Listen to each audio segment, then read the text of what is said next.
اچھا یہ بتائیے گا کہ توشہ خانہ والا معاملہ ہے، ٹھیک ہے عمران خان صاحب کو تحفہ ملا، انہوں نے فروخت کر دیا،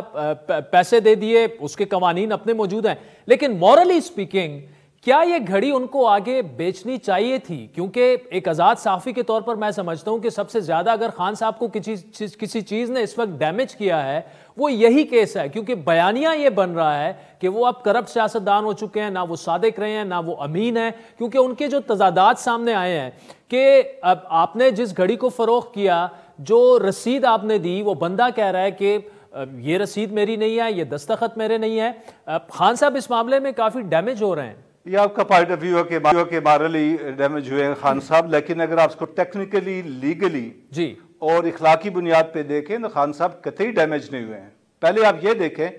کہ توشہ خانہ کے لاز کیا ہیں۔ توشہ خانہ کے 70 سال سے لاز یہ ہیں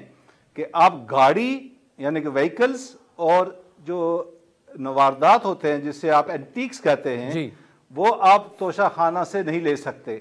توشہ خانہ سے وہ چیز لیتے ہیں جو آپ کے تحفہ باہر جاتے ہیں، کوئی صدر مملکت یا اسٹیٹ آپ کو تحفہ دیتی ہے، اس ذاتی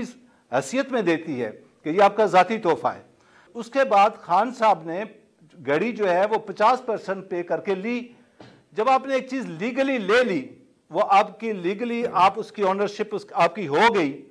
چاہے اس کو آپ بیچیں، اس کو رکھیں، اس کو چھوڑیں، آپ نے اس کو ڈکلیئر کر دیا، اپنے بینک اکاؤنٹس کے اندر پیسے کو ڈکلیئر کر دیا، اس کے اوپر ایڈیشنل جو پیسہ آیا اس کے اوپر ٹیکس آپ نے پے کر دیا، تو ایب انیشو وہ لیگل ہو گئی چیز۔ ابھی لیگل چیز کو آپ جتنا رگڑا دیتے رہیں وہ انلیگل نہیں ہو سکتی کہ ادھر بیچ دی، ادھر بیچ دی، اس نے بیچ دی، اس نے خرید لی۔ چلیں